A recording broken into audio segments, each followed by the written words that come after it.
Hello students, सो Kepler's law हम continue कर रहे हैं। यहाँ पे जो सेकंड लॉ हम देख रहे हैं अभी, तो second law is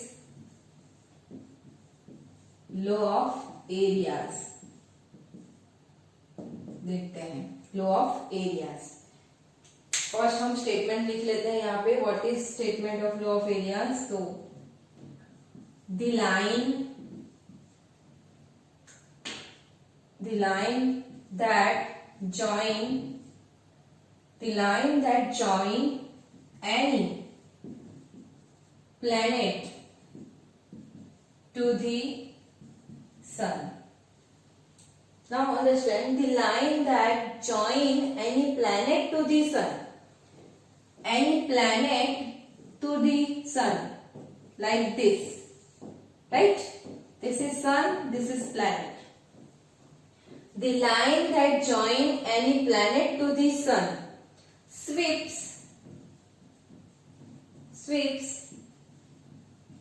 equal area in equal interval time. Equal area in equal interval time. Okay? एक मिनट हम एग्जैक्टली वर्ड्स देख लेते हैं। इक्वल इंटरवल टाइम है क्या, श्योर कर लेते हैं। ओके, यही है equal intervals of time, sorry areas of time. Okay, आप स्टेटमेंट थोड़ा बुक में देख लेना। सो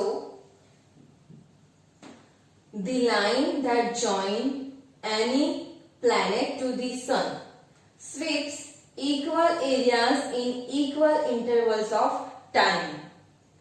How this is possible? We can prove this. So the line that join any planet to the sun, which are this in figure, to the sun sweeps equal areas. How? तो यहाँ पे हम देखते हैं figure हम यहीं पे ले लेते हैं, क्योंकि आपको जो कोई फिगर दी गई है उसी के हिसाब से देखते हैं।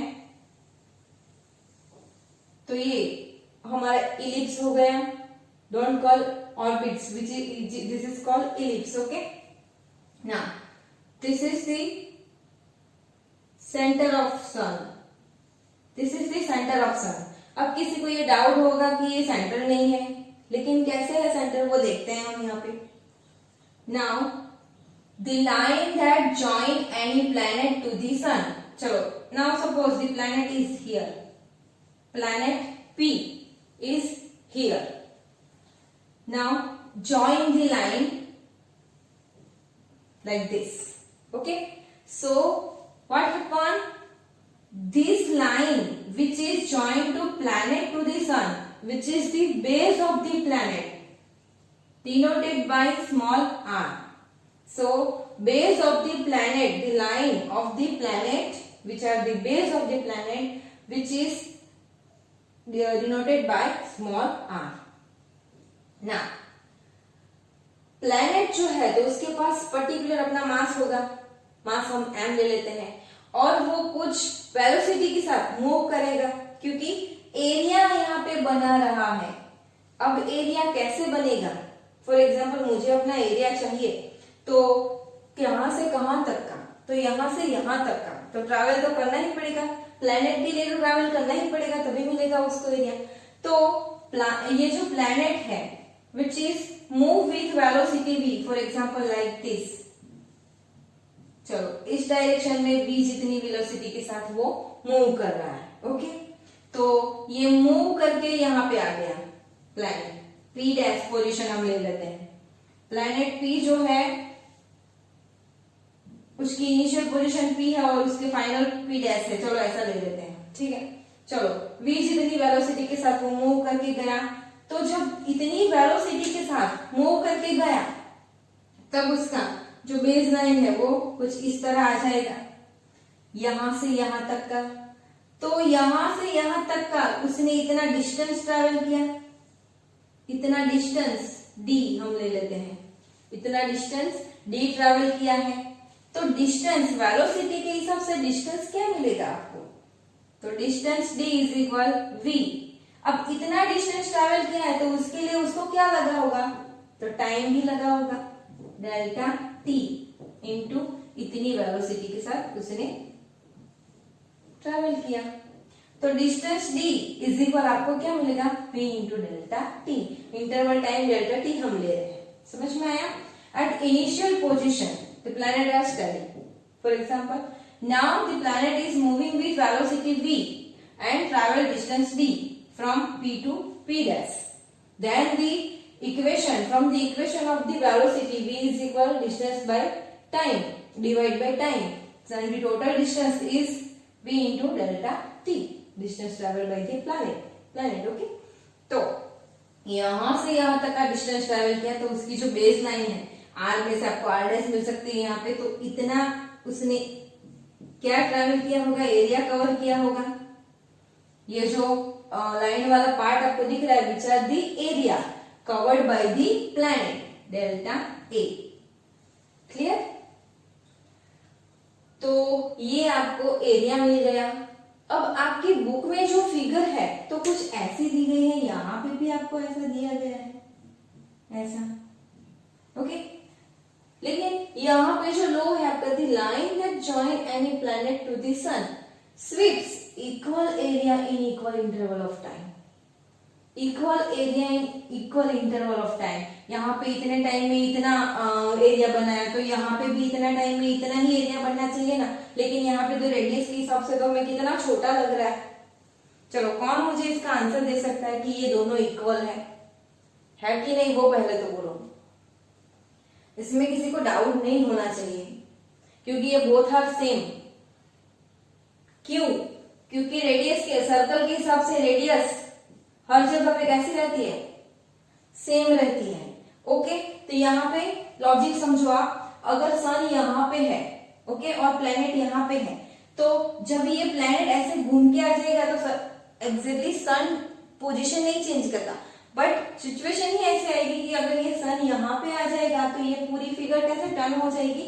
लाइक यहां से ऐसे और ये यहां से ऐसे आ जाएगा। समझ में आया? ये पूरी फिगर टर्न हो जाएगी। That means what? Which is prove the area is equal intervals of time. Okay, same ही रहती है। ये ऐसा क्यों यहाँ पे दिखाया गया है? ये जो शॉर्ट डिस्टेंस दिखाया गया है ना आपको, ये नियरली पोजीशन है, सन से नियरली पोजीशन, और ये फार अवे है। यहाँ पे प्लेनेट बहुत दूर है। इसका बेस्ट एग्जांपल आपको मैं दे रही हूं। तो अगर आप बस में या बाइक में या कार में या ट्रेन में कहीं पे भी आप ट्रैवल कर रहे हो, ठीक है, जस्ट इमेजिन कि हम उदवाड़ा से अतुल या वलसाड़ जा रहे हैं, उदवाड़ा से वलसाड़ जा रहे हैं, तो उसके बीच में हमें एक पारनेरा हिल मिलती है, राइट? तो पारनेरा जो है, तो आप उदवाड़ा से ट्रैवल करो तो आपको पारनेरा उदवाड़ा से दिखने की शुरुआत होगा, तो आप अतुल क्रॉस करोगे, वहां तक आपको पारनेरा दिख रहा है। उदवाड़ा से स्टार्ट करके आपको पारनेरा दिखता जाएगा, दिखता जाएगा, दिखता जाएगा, तो अतुल तक दिखता रहेगा। ओके, ये पारनेरा हुआ, because Parnera hill is far from the road of the whatever, जो भी आप कार में बैठे हो या फिर जो जिसमें भी बैठे हो, ट्रेन की जो ट्रैक है उससे बहुत दूर डिस्टेंस पे हो। जैसे ही आप उदवाड़ा से स्टार्ट करो, आपको पारनेरा दिखने लगता है, और वो धीरे धीरे, हम लोग जितनी स्पीड से जा रहे हैं, तो लेकिन हिल तो हमें दिख ही रही है, बट जहां पे आप ट्रेन की खिड़की के पास बैठे हो वहां से भी पारनेरा दिख रहा है, और ट्रेन की खिड़की के पास बैठे हो वहां पे नियरली डिस्टेंस में अगर आपने कोई पेड़ को देखा है, पेड़, कोई भी ट्रीज देखा है, और वो नियरली है, तो जैसे आप ट्रैवल करोगे वो सडनली निकल जाएगा। दैट मीन्स वो हमें नहीं दिखेगा। क्यों? क्योंकि वो नियरली डिस्टेंस पे है, तो जल्दी चला जाएगा। और जो फार अवे है, मतलब जो दूर के डिस्टेंस पे हो, वो हमें बहुत समय तक दिखता रहेगा। ये यहाँ पे हो रहा है। समझ में आया कि यहाँ से प्लेनेट बहुत दूर है, बट वो यहाँ पे भी जो प्लेनेट होगा वो भी सेम एरिया ही बनाता है, लेकिन ये नियरली है तो उसको ऐसा लगेगा कि वो बहुत जल्दी ट्रैवल कर रहा है, बट ये दूर है प्लेनेट। तो आज यहाँ पे है, कल भी हमें वहीं पे दिखेगा। वो ट्रैवल तो करता है लेकिन कल भी हमें वहीं पे दिखेगा, क्योंकि वो हमसे बहुत दूर के डिस्टेंस पे है। Okay, clear? तो ये यहाँ पे डिफरेंस है। ये एरिया और ये एरिया सेम ही है, क्योंकि आप ऐसे टर्न करोगे, जब प्लैनेट यहाँ पे आ जाएगा तो उसका एरिया सेम ही रहेगा, रेडियस सेम ही रहती है। क्लियर? सो फिगर पे से अब हम इक्वेशन लिखते हैं उसका। ये INP फॉर 2 मार्क्स। अगर सिर्फ explain the law of areas single question में आया तो ओके, तो from the figure we can write, from the figure the position and the momentum of the planet,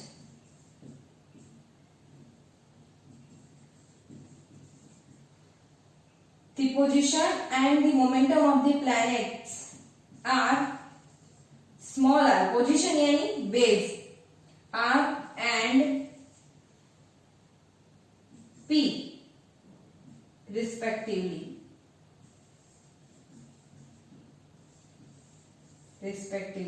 okay. From the figure suppose the position of the planet, position and momentum of the planets are smaller and P respectively. Okay, now if the planet is sweeps area delta A, if planet is sweeps area delta A in small intervals of time delta t, then the delta A is given by, चलो delta A is given by क्या equation मिल सकता है हमें? तो area कैसा मिला है हमें, उसका शेप कैसा मिला, उसके हिसाब से मिलेगा। तो देखो एरिया जो है, इतना एरिया मिला है and the shape of this area is triangle. So what is the equation of triangle of equation of area of triangle, which are half into base into क्या मिलेगा ये डिस्टेंस में, सॉरी राइट है, ये distance जो है आपको क्या मिलेगा, तो d क्या है, b into delta t, base में क्या है, राइट है r, half into r into क्या मिलेगा, ये v into delta t, distance travel करता है वो v into delta t. Clear? तो half into r into v into delta t ये मिल गया। चलो डेल्टा टी जो है उसको लेफ्ट साइड ले लो, तो लेफ्ट साइड लोगे तो आप क्या होगा, यहाँ पे delta a by delta t is equal half into r into v। Okay, चलो half into r into v, equation number 1 दे दो इसको। चलो ना which formula we can use, तो ये प्लैनेट जो है तो उसके पास हमने आगे डिस्कशन किया कि उसके पास अपना मास है तो उसके पास मोमेंटम आएगा। So momentum T, now momentum T is equal m into V, then we can subject v is equal p divided by m, put this value in this equation, so delta a divided by delta t is equal what, half into r into p by m। चलो ये हो गया। Now एक बात यहाँ पे देखो, जब भी कोई ऑब्जेक्ट या फिर कोई भी प्लैनेट स्टार वो जब सर्कल में घूमता है तो हमेशा एंगुलर में घूमता है। ओके, तो यहाँ पे एंगुलर के हिसाब से मिलेगा। तो यहाँ पे भी जो एक इक्वेशन मिल रहा है r cross p which are angular momentum. So delta a by delta t is equal half into r cross p which are capital L and capital L is the angular momentum divided by m is equal क्या मिलता है L by 2m. okay, which are the area. Delta by T is equal L by 2m where L is equal angular momentum is equal r cross p. ये इसका equation है और ये short question में आता है. Okay, m is the mass of the planet and बस चलेगा, ये तो सब पता है. दूसरी क्या क्वांटिटी है वो तो सब पता ही है आपको. Okay, so this is the law of areas. कैसे मिलता है, तो ये शॉर्ट इक्वेशन में आया तो सिर्फ आपको फिगर और ये लॉ लिखना है. अगर सेकंड मार्क्स में आया तो ये पूरा आपको लिखना है. क्लियर? तो अच्छे से देख लो. थर्ड लॉ भी हम साथ में ही ले रहे हैं, तब तक ये समझ लो.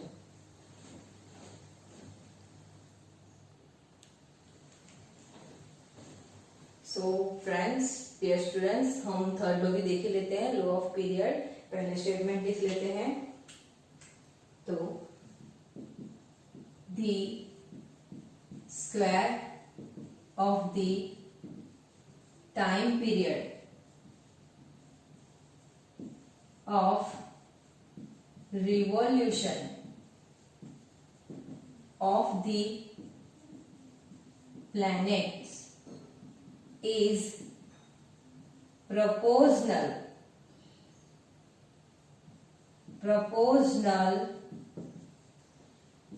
to the cube of the semi-major axis of the ellipse traced out by the planet. चलो समझने की ट्राई करते हैं. The square of the time period of the revolution of the planet. The square of the time period. The square of the time period. यहाँ पे हम पहले figure बाद में लिखते हैं. T square. The square of the time period. Symbol of time period is capital T and square. Of revolution means घूमना. Of the planets is proportional. तो हम यहाँ पे फिगर बना लेते हैं. कैसी और कौन सी फिगर यहाँ पे यूज होगी? तो figure is used in first law of orbits, जिसमें हमने यूज की थी वही यहाँ पे रहेगी. तो बना लेते हैं यहाँ पे S, ये S डैश लाइक दिस, ये P, ये A, B और C, जो भी आप पॉइंट देना चाहो दे सकते हो. तो the square of the time period T square of revolution of the planet. Revolution यानी कि घूमने के लिए जो उसको टाइम पीरियड लगता है उसका square. proportional to the cube of the semi major axis. which is semi major axis in this figure? like यहां से यहां तक का distance, which is semi major axis and which is denoted by small a. Total is 2a, but we have only one semi major axis in this law, so only take a, which is proportional to the cube of the semi major axis of the ellipse. ellipse की जो semi major axis है a, उसका cube trace out by the planet. किसने किया है? trace planet ने किया है. क्लियर? एकदम इजी है. लो के हिसाब से फिगर के हिसाब से लो आप अंडरस्टैंड कर सकते हो. और इक्वेशन के हिसाब से भी लिख सकते हो, और लो और लो के हिसाब से आप इक्वेशन भी लिख सकते हो. Now take proportionality constant T square is equal Q A Q. Okay, where Q is the proportionality constant, so Q is equal क्या मिलेगा? T square by A Q. Okay, लिख लेते हैं where Q is equal proportionality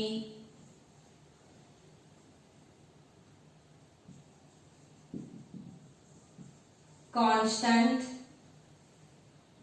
and the unit of this Q is, तो हमें T और A का unit पता होना चाहिए, तो हम T का लिख लेते हैं T time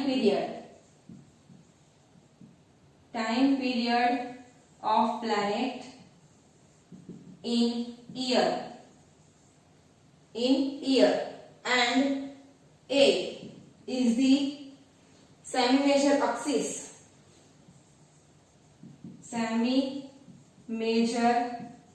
axis of ellipse in meter। चलो, तो अब आप यूनिट इसका लिख सकते हो प्रोपोर्शनलिटी कांस्टेंट का, so y square by metre cube in range 10⁻34। Okay, 10⁻34 y square पर मीटर क्यूब। क्लियर? तो ये जो है शॉर्ट इक्वेशन में आता है उसका यूनिट और उसका equation, and this is the third law of period in Kepler's law, यहाँ पे खत्म हुआ। अच्छे से देख लेना, पढ़ लेना और प्रिपरेशन कर लेना, क्योंकि ये तीनों लॉ आईएमपी हैं। ओके, नेक्स्ट टॉपिक हम नेक्स्ट वीडियो लेक्चर में देखेंगे, तब तक पढ़ो। Thank you.